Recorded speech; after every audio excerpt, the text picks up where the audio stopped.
My parents poured everything into their golden child son, only to realize too late they had backed the wrong horse. While my brother squandered their retirement on a failed lifestyle, I quietly built the wealth they now desperately need to survive. For 25 years, my father's favorite phrase was, "Why can't you be more like your brother?" My brother was the golden child. My mother used her life savings to fund my brother's unaccredited filmmaking degree. My father sold his beloved vintage truck just to buy my brother a luxury car for his graduation. Meanwhile, my parents forgot my college graduation entirely. I paid my own way through state school by working graveyard shifts, completely ignored by my parents.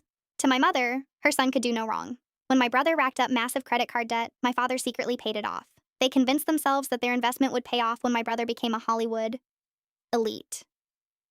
I was just the boring, stable background noise. I became a certified public accountant, moved 2 states away, and stopped calling. The turning point happened last month. My father suffered a stroke, forcing my mother to look at their finances. She discovered my brother had convinced my father to co-sign a massive business loan for a luxury influencer incubator startup. The business had collapsed. The bank was foreclosing on my parents' house. Worse, my brother had drained my mother's checking account using a debit card she blindly gave him. Yesterday, my parents showed up at my office. They looked older, smaller, and terrified. My mother cried, begging me to pay off the bank and let them move into my guest house. For the first time in my life, my father looked me in the eyes and said he was proud of me. Then, my brother called my mother's phone while it sat on my desk.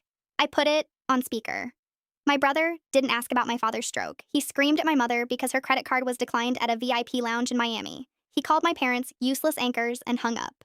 The silence in my office was deafening. My mother buried her face in her hands, finally seeing the monster she created. My father stared at the floor, realizing they had spent decades neglecting their only reliable child for a parasite.